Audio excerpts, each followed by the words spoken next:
Okay, hello. Welcome to my channel. And yes, it's not really made. Made this because I'm eating for sheets and stuff.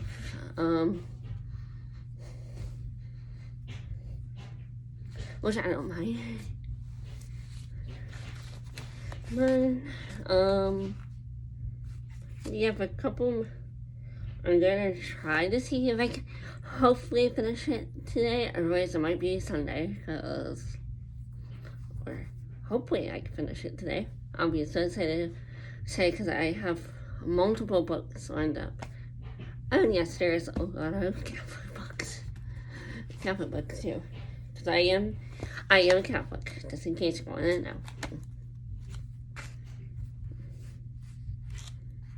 Okay. Run the race. Life is kind of like a race. You run and run, then get tired and want to stop. I want you to make it all the way and finish the line. So I'm going to give you some pointers that will help. The next time you're weary, think about Moses, who led the Israelites to the promised land. They traveled for years to get their destination. The next time you think about quitting, remember Jonah. He tried to quit too, but I won't let him. Wouldn't. I don't know if I'm saying it right. Would not let him. The next time you're wondering if you have strength to face your enemies, remember David, who used a slingshot and a handful of stones to defeat a giant. The next time you say, I'm just a kid, remember Timothy, one of my greatest disciples. I had to remind him that being young was a problem. All the great people who've ever run my race have faced obstacles, but all of them were overcomers. You'll be an overcomer too if you just follow my example of runners. You read about it in my words. So let's grab your Bible and start reading. Therefore, we are surrendered by such a great cloud of witness. Let us throw off everything, that kindness and the sin that it so easily entangles, and let us run with prevents the race marked and for us, fixing our eyes on Jesus, the pioneer and perfecter of faith. Hebrews chapter 12, verse 1 for 2. Okay. Consequences. Actions have consequences. I know you already experienced a few of those. Remember that time you lied to your mom and got caught in the lie. What happens? You are disciplined. And remember that time you ate too much sugar and got sick. To your consequences. You may wonder why I decided that consequences are good ideas. They're a great teacher. Think of it this way. Maybe your mom tells you to bring her dirty clothes. Bring her dirty clothes so she can put them away in the washer. You forgot, so the clothes never get washed. And then when you need clothes for school, the next day nothing is clean.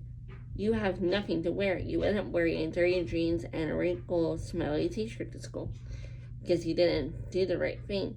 Give the dirty clothes to your mom to wash. You had consequences. No clean clothes is always important.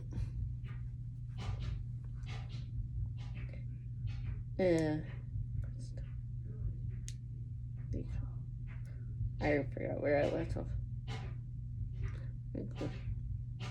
It's always important to do the right thing right away. And don't just do it because you worry about getting in trouble. Do the right thing because it is the right thing to do. Your good behavior makes my heart happy. And guess what? Good behavior has good consequences. Now, that is a lovely idea.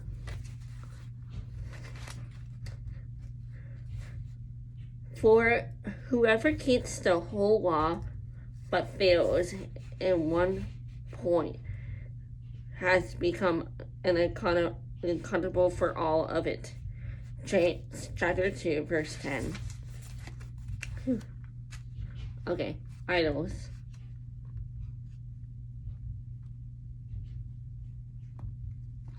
What does it mean to have idols?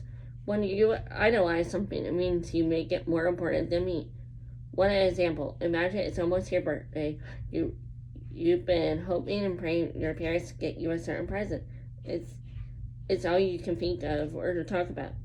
The big day arrives and yay, you got the special item. It's just as wonderful as you thought it would be. You love it and take it everywhere with you. It's a part of you. You cannot possibly live without it. Maybe that's a kind of silly example, but I see things. This happens all the time. You won't believe the things my kids idolize. TV stars, famous singers, video games, you name it. I keep trying to remind them. They need to put me in first, but many keep forgetting. Don't be like the ones who forget. I want to take the first place in your life. Don't put me at the end of the line. Put me at the front. Okay, nothing can make my place after all. Okay, I decided on each share. You shall now make for yourself an idol, or you shall not make for yourself an idol, or any likeness of what is in heaven above, or on the earth beneath, or in the water under the earth. It's Exodus chapter 20, verse 4.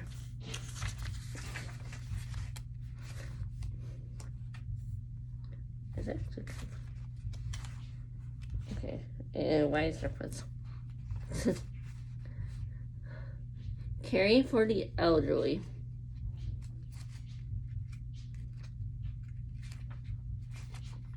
I want you to respect and admire older people. Why? Because they're my kids too. Even though they're much older than you, sure. They don't look like kids, but they are. Some girls don't like to hang out with older people. They don't think they are much in common with them. But this breaks my heart. I want you to care for people who are elderly. How can you care for them? You ask. Why not visit with an elderly neighborhood? Bake her some cookies or write her a sweet note. Ask her parents or your Sunday school teacher to take you on an outgoing to a nursing home. Perhaps you and your friends can put together a little choir and sing them, or take up board games to play. The point is, elderly people, no matter where they live, love to spend time with kids. They do. They enjoy telling stories and singing songs. They love eating cookies and making people laugh. So don't be afraid to hang out with someone who's much older. You will learn a lot, and you'll make my heart happy too. I will be your God throughout your lifetime, until your hair is white with age. I made you, and I will care for you. I will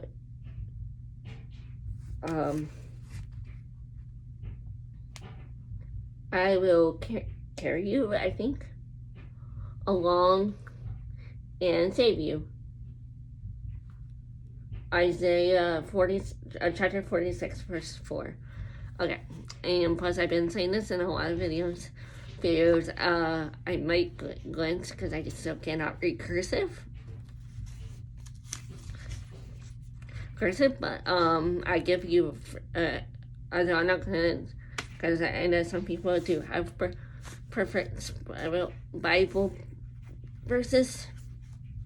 That's I'm not like gonna say like where it's from, which verse, I don't know what's called, like, for example, like I would not say like NLT or stuff like that. I know it is something like that, but like everybody has their own version.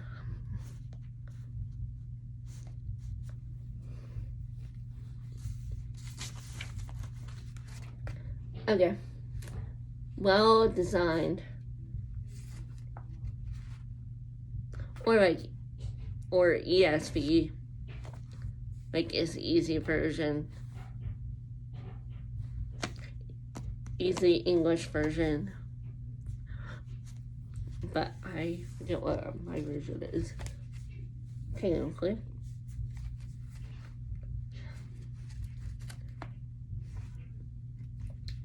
Well designed.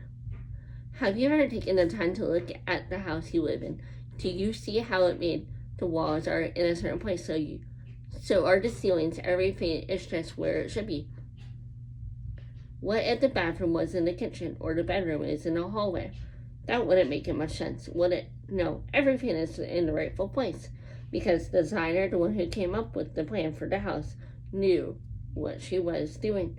She created the perfect plan with all of your rooms in just the right place. Do you know that your body is like your house? It's true. And all the rooms, your heart, your mind, your soul, and designed by yours truly, me, Jesus. I'm really a great designer. I created your eyes, your hairs, your skin, your fingernails, everything. And if you think the outside of your body is amazing, you should see what's going on inside. Wow, what's happening? And your heart is pretty remarkable, and your lungs and your brain. I took great care in the designing every one of those things. You are more constructed than the greatest computer, and you were designed to do great things for me. For you evaluate my most being. You knit me together in my mother's womb. I praise you because I am fearfully and wonderfully made. Your works are all wonderful. I know that will full well. Psalm 139, verse 13 through 14. Whew. How much is it?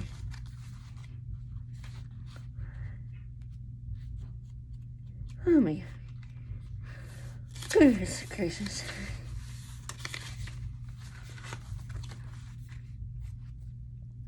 Ears to hear. Sometimes you tune out what others are saying. I know that because there have been times I whispered words to your heart and you ignored them. I also seen a few times when you turn out to your parents or grandparents, they say, go do your homework, and you pretend you didn't hear. Or they give you instructions to clean out the closet, and you act like you didn't really hear them. Admit it, you know it's true. Sometimes you choose not to hear because you don't want to obey. This is never good. Listening to your parents' critical, they're loaded with good advice, and guess what? Hearing my voice is even more good because I'm always giving you more.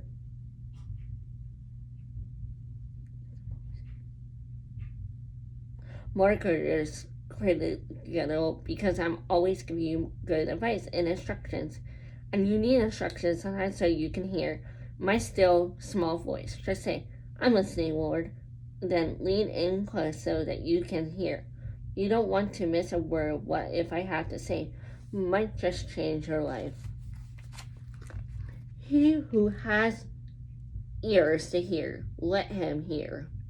Matthew chapter 11, verse 15.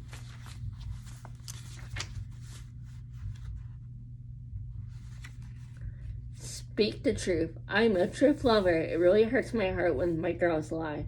Oh, I know. You think you don't lie. But is this really the case? Remember that time your mom asked who broke her glass plate? You acted like you didn't know, but you're the one who did it. And remember that time when you were a teacher and asked everyone to raise their hand if you finished your homework? You raised your hand, but you hadn't exactly finished every bit of it. Okay, by the way,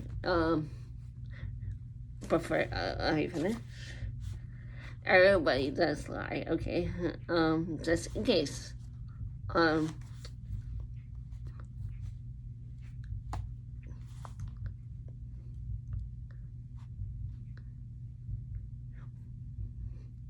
you should not lie unless I'm going to give, you should not lie to some people unless you really want to protect yourself. So if somebody does not know, just in case, I'm just going to tell you that.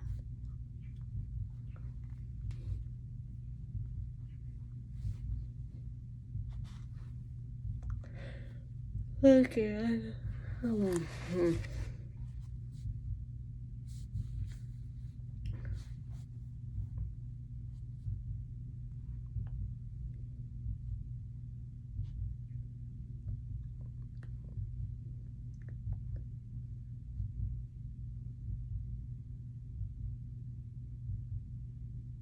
Here's the thing. Honestly, it's hard sometimes, but it's always the right thing to do.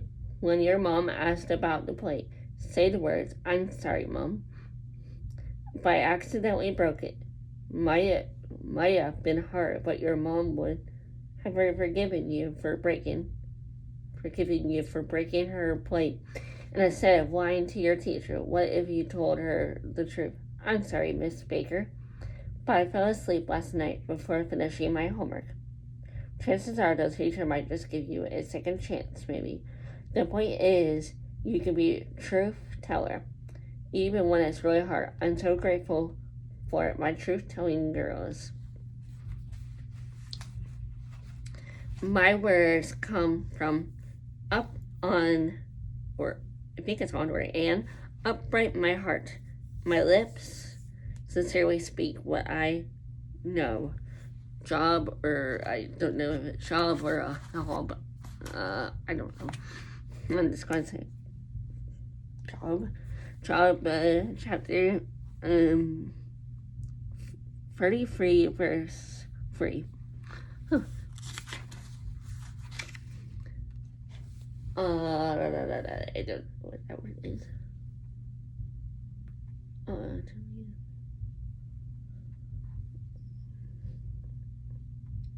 I think it's hortatory. Okay. I don't know what that is, but I'm looking to see if it shows, and I don't see the A on there. I guess I think it's olfactory.